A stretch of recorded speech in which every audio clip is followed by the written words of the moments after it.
नमस्कार भाइयों और बहनों, आप सबका स्वागत है आज के वीडियो में।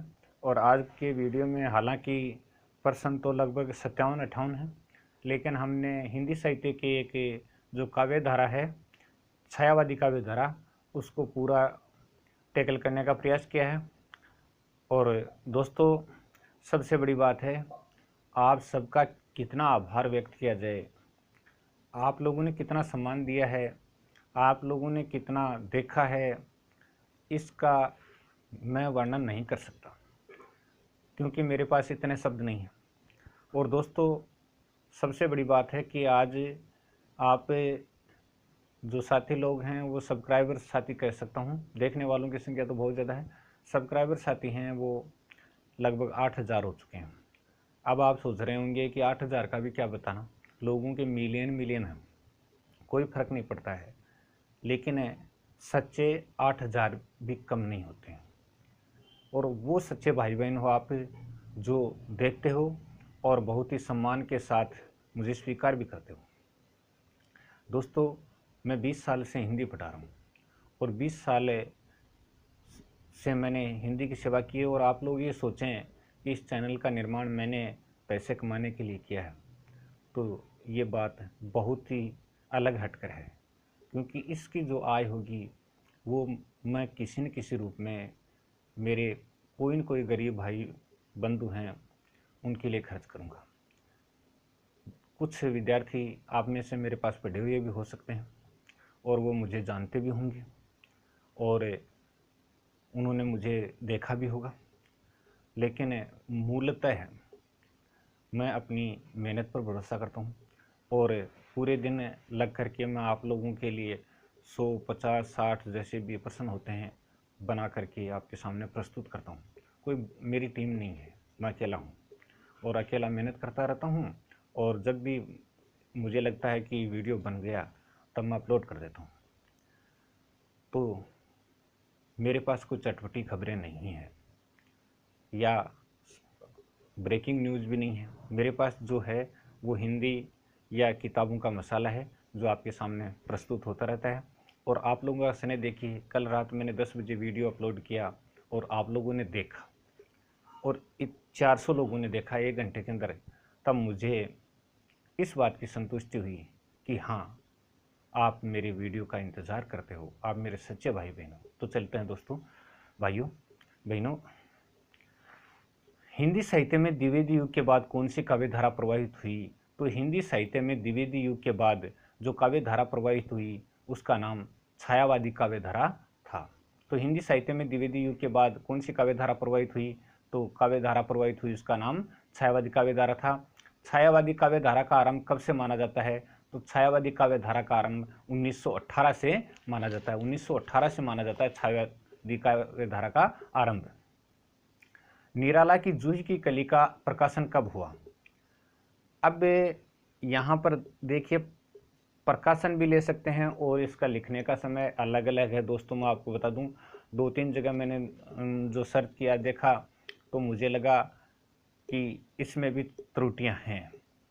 ये 1916 में आमतौर पर माना जाता है कि निराला ने जूही की कली है वो 1916 में लिखी निराला ने स्वयं स्वीकार किया है कि 1916 में लिखी, लेकिन कई जगह इसका प्रकाशन है वो 1922 मिलता है और कई विचार कहते हैं कि इन्होंने 1921 में लिखी थी। तो इस बात को हमें अगर माने तो 1916 ही मान सकते हैं इसका जो रचना काल।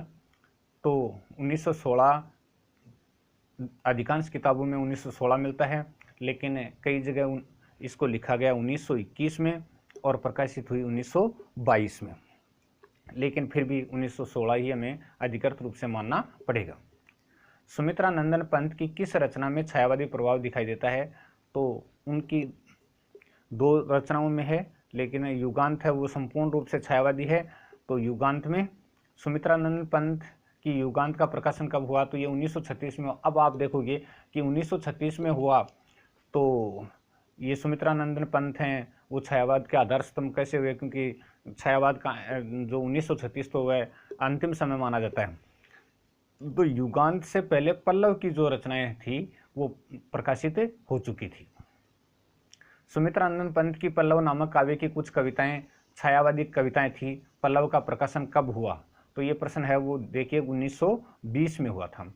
तो पल्लव की कुछ कविताएं हैं वो छायावादी थी और उसका प्रकाशन 1920 में हुआ था। तो पल्लव है वो छायावाद का प्रमुख आधार स्तंभ माना जाता है। जयशंकर प्रसाद की प्रमुख रचना कामायनी का प्रकाशन कब हुआ? और ये छायावाद का महाकाव्य भी है। नीचे प्रश्न आपके सामने प्रकट हो रहा है। तो 1935 में इसका प्रकाशन हुआ। छायावाद का महाकाव्य किसे कहा जाता है? तो छायावाद का महाकाव्य कामायनी को कहा जाता है। अगला प्रश्न है सूर्यकांत त्रिपाठी निराला की अनामिका प्रथम। ये मैंने प्रथम क्यों लिखा? क्योंकि अनामिका दो हैं, अनामिका प्रथम और अनामिका द्वितीय। तो अनामिका प्रथम रचना का प्रकाशन कब हुआ? तो 1923 में हुआ। अब यह कंफ्यूज करने वाली चीज़ है कि अनामिका किताबों में अनामिका देकर ही छोड़ दिया जाता है, जबकि वास्तविक रूप से अनामिका द्वितीय भी है। तो अनामिका प्रथम रचना का प्रकाशन कब हुआ? 1923 में। सूर्यकांत त्रिपाठी की अनामिका द्वितीय का प्रकाशन कब हुआ? 1938-39 माना जाता है। दोनों सन माने जाते हैं, 38 या 39 दोनों माने जाते। 38-39 के यानी मध्य दौर पर ये प्रकाशित हुई है। अगली है राम की शक्ति पूजा तथा सरोज समृद्धि नामक रचनाएं किस में संकलित हैं? तो अनामिका द्वितीय में संकलित हैं, अनामिका प्रथम में नहीं है। अनामिका द्वितीय में संकलित है। राम की शक्ति पूजा तथा सरोज समृद्धि ये दोनों लंबी कविताएं हैं और ये अनामिका द्वितीय में है। निराला की कौन सी रचना भारतीय जीवन मूल्यों की प्रतिष्ठा करती है? तो ये तुलसीदास नामक रचना है जो जीवन मूल्यों की प्रतिष्ठा करती है। निराला की जूही की कली की रचना कब हुई? वो पहले प्रश्न दिया था मैंने प्रकाशनकार, अब दिया है मैंने रचना का।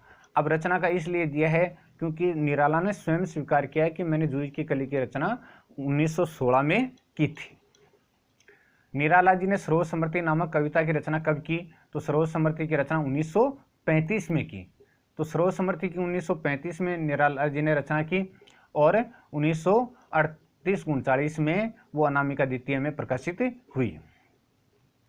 विद्वानों ने छायावाद की समय सीमा मानी है। तो 1918 तो है नीचे की सीमा, ये तो है प्रमाणिक, इसमें तो कोई विवाद नहीं है, सब सहमत हैं। लेकिन कुछ विचारक 1936 मानते हैं और कुछ विचारक 1938 मानते हैं। तो 36 भी मानते हैं और 38 भी मानते हैं, दोनों मानते हैं। तो इसलिए 36 या 38 इसको हमें ध्यान में रखना है। अलग अलग विद्वान अलग अलग मान रहे हैं भाई। आचार्य रामचंद्र शुक्ल ने छायावाद पर किसकी कविताओं का प्रभाव माना? तो रविंद्रनाथ टैगोर की कविताओं का प्रभाव माना। आचार्य रामचंद्र शुक्ल ने माना कि छायावाद की कविता हैं उन पर रविंद्रनाथ टैगोर की कविताओं का प्रभाव है। आचार्य रामचंद्र शुक्ल ने छायावाद को क्या नाम दिया? तो उन्होंने चित्रभाषा शैली नाम दिया था। चित्रभाषा शैली उन्होंने नाम दिया। व्यक्त सौंदर्य में आध्यात्मिक छाया का भान। व्यक्त सौंदर्य में आध्यात्मिक छाया का भान छायावाद के संबंध में यह परिभाषा किस विचार की है? तो ये पंडित नंद दुलारे वाजपेयी की है। व्यक्त सौंदर्य में आध्यात्मिक छाया का भान। छायावाद को स्थूल के विरुद्ध सूक्ष्म का विद्रोह किसने माना? तो ये डॉक्टर नरेंद्र ने माना था। छायावाद को स्थूल के विरुद्ध सूक्ष्म का विद्रोह, ये प्रश्न आ गया था और बहुत लोगों ने इसको पिछले फर्स्ट ग्रेड में आया था तब गलत भी कराए थे क्योंकि वो उल्टा समझ गए थे, यानी सूक्ष्म के प्रति स्थूल का विद्रोह समझ करके कराए थे, लेकिन ये स्थूल के विरुद्ध सूक्ष्म का विद्रोह है। प्रसाद जी ने छाया का अर्थ क्या बताया है? प्रसाद जी ने छाया का अर्थ क्या बताया है? तो छाया का अर्थ उन्होंने कांति बताया है। महादेव वर्मा ने छायावाद को किस रूप में उत्पन्न माना? स्थूल की प्रतिक्रिया के रूप में माना। स्थूल की प्रतिक्रिया के रूप में उत्पन्न माना है। ये भी देखना, ये नगेंद्र के कथन जैसा ही है। छायावाद नाम का प्रयोग किसने किया? तो ये मुकुटधर पांडे ने किया। अगला प्रश्न है छायावाद के प्रमुख कवियों का नाम बताइए। तो 4 कवि हैं, जयशंकर प्रसाद, सूर्यकांत त्रिपाठी निराला, सुमित्रानंद पंत और महादेवी वर्मा। अगला प्रश्न है अपना छायावाद को प्रतिष्ठित करने वाले कवि का नाम बताइए। तो सुमित्रानंद पंत इसको प्रतिष्ठित करने वाले थे और ये बाद में प्रगतिवाद की तरफ भी मुड़ गए थे। उसके बाद अपना प्रश्न है छायावाद की प्रमुख कवियत्री का नाम बताइए। तो महादेवी वर्मा है। बहुत सरल क्वेश्चन है। स्वच्छंदता की मनोवृत्ति किस काव्यधारा की विशेषता है? तो स्वच्छंदता की मनोवृत्ति छायावाद की विशेषता है। स्वच्छंदता की मनोवृत्ति किस काव्यधारा की विशेषता है? तो ये छायावाद की विशेषता है। स्थूल के प्रति सूक्ष्म का विद्रोह किस काव्य धारा की विशेषता है? तो ये छायावादी काव्य धारा की विशेषता है। यानी द्विवेदी युगीन काव्य धारा में स्थूल का ही वर्णन किया जाता रहा था, रीतिकाल में भी स्थूल का ही वर्णन किया जाता रहा, लेकिन यानी एक तरह से छायावाद में सूक्ष्म का चित्रण किया जाने लगा। अगला है रहस्यमय चेतना शक्ति के दर्शन किस काव्य धारा में होते हैं? तो रहस्यमय चेतना शक्ति के दर्शन छायावादी काव्य धारा में होते हैं। पंत की कौन सी रचना रहस्यमय शक्ति का दर्शन कराती है? तो मौन निमंत्रण नामक रचना है, वो रहस्यमय शक्ति का दर्शन कराती है, यानी रहस्यवाद है। मूल रूप में रहस्य शक्ति का अर्थ है रहस्यवाद। प्रसाद की किस रचना में रहस्य की भावना विद्यमान है? तो प्रसाद की खोलो द्वार नामक रचना में रहस्य भावना विद्यमान है। महादेव वर्मा की कौन सी रचना रहस्य शक्ति से युक्त है? तो यामा है, और यामा इनकी जो 4 रचनाएं हैं उनका एक संकलन है। इसके बारे में प्रश्न आगे है। नवीन सौंदर्य चित्रण किस काव्य धारा की विशेषता है? तो छायावादी काव्य धारा की। यानी इन्होंने जो सौंदर्य चित्रण किया वो नवीनता के साथ किया, पुरानी परिपाटी से अलग हटकर प्रकृति और नारी की सुंदरता का चित्रण किया, लेकिन बहुत ही मर्यादित और संयमित चित्रण किया। छायावादी काव्य धारा में सौंदर्य चित्रण की प्रमुखता किसको दी गई है? तो प्रकृति सौंदर्य और नारी सौंदर्य को, दोनों प्रकृति सौंदर्य और नारी सौंदर्य को प्रमुखता दी गई है। मानवीकरण अलंकार का प्रयोग छायावादी कवियों ने किसके सौंदर्य का चित्रण करने के लिए किया है? तो सबसे ज्यादा प्रकृति सौंदर्य का चित्रण करने के लिए किया है। तो मानवीकरण अलंकार का प्रयोग छायावादी कवियों ने किसके सौंदर्य का चित्रण करने के लिए किया है? तो प्रकृति सौंदर्य के लिए। छायावादी काव्य में नारी का कौन सा रूप प्रकट हुआ है? तो छायावादी काव्य में प्रतिष्ठा प्राप्त गरिमामय स्वरूप व्यक्त हुआ है तथा नारी को सर्वोच्च स्थान प्रदान किया गया है। तो प्रतिष्ठा प्राप्त गरिमामय स्वरूप व्यक्त हुआ है तथा नारी को सर्वोच्च स्थान प्रदान किया गया है। मूलतः छायावादी किस प्रकार का काव्य है? तो प्रेम और वेदना का काव्य है। छायावादी है वो प्रेम और वेदना का काव्य है। नारी तुम केवल श्रद्धा हो, यह कथन किस काव्य धारा की विशेषता को दर्शाता है? नारी तुम केवल श्रद्धा हो, यह कथन किस काव्य धारा की विशेषता को दर्शाता है? तो यह कथन है वो छायावादी काव्य धारा की विशेषता को दर्शाता है कि इसमें नारी को कितना महान सम्मान दिया था। अगला प्रश्न है कोमलकांत पदावली चित्र भाषा का प्रयोग मानवीकरण अलंकार किस काव्य धारा की शिल्पगत विशेषताएं हैं? शिल्पगत विशेषताओं में कोमलकांत पदावली चित्र भाषा का प्रयोग मानवीकरण अलंकार, तो ये छायावादी काव्य धारा की विशेषताएं हैं। हिंदी साहित्य की किस काव्य धारा में व्यक्तिक सुख दुख की बातें खुलकर हुई हैं? तो छायावादी काव्य धारा में व्यक्तिक सुख यानी व्यक्ति जो कवि हैं उन्होंने अपने सुख दुख की बातों को भी कविता के रूप में डाला है। निराला की किन कविताओं में व्यक्तिगत जीवन का सत्य प्रकट हुआ है? तो राम की शक्ति पूजा में और सरोज स्मृति में। परमात्मा की छाया जब आत्मा की छाया परमात्मा में पड़ने लगती है तभी छायावाद की सृष्टि होती है, ये परिभाषा किसकी है? परमात्मा की छाया आत्मा में, आत्मा की छाया परमात्मा में पड़ने लगती है तभी छायावाद की सृष्टि होती है, ये परिभाषा किसकी है? तो ये डॉक्टर रामकुमार वर्मा की परिभाषा है। झरना जिसका प्रकाशन 1918 में हुआ किस छायावादी कवि की रचना है? जयशंकर प्रसाद की रचना है। आंसू जिसका प्रकाशन 1925 में हुआ किसकी रचना है? जयशंकर प्रसाद की रचना है, ये छायावादी रचना है भाई। लहर 1933 रचनाकार के रचनाकार का नाम बताइए? तो ये जयशंकर प्रसाद की रचना है। कामायनी 1935 रचना के रचनाकार का नाम बताइए? जयशंकर प्रसाद, तो ये जयशंकर प्रसाद की रचनाएं थी जो छायावादी रचनाएं थी। निराला की परिमल रचना का प्रकाशन वर्ष कौन सा है? तो 1930 है। निराला की गीति का रचना का प्रकाशन वर्ष कौन सा है? तो ये 1936 है। निराला की तुलसीदास नामक रचना का काल है 1938 है, तो 38 भी मानते हैं छायावाद। निहार किसका काव्य है? तो निहार महादेव वर्मा का काव्य है और 1930 में प्रकाशित हुआ। रश्मि किसका काव्य है? रश्मि महादेव वर्मा का काव्य है, 1932 में प्रकाशित हुआ। और निर्जा किसका काव्य है? निर्जा महादेव वर्मा का काव्य 1935 में प्रकाशित हुआ। सांध्य गीत महादेव वर्मा का काव्य 1936। यामा 1940, तो यामा काव्य है वो क्या है? 4 रचनाओं का संकलन है और इसका यानी प्रकाशन है 1940 में और नामक रचना के रचनाकार तो महादेवी वर्मा की हैं ये। तो निर्जा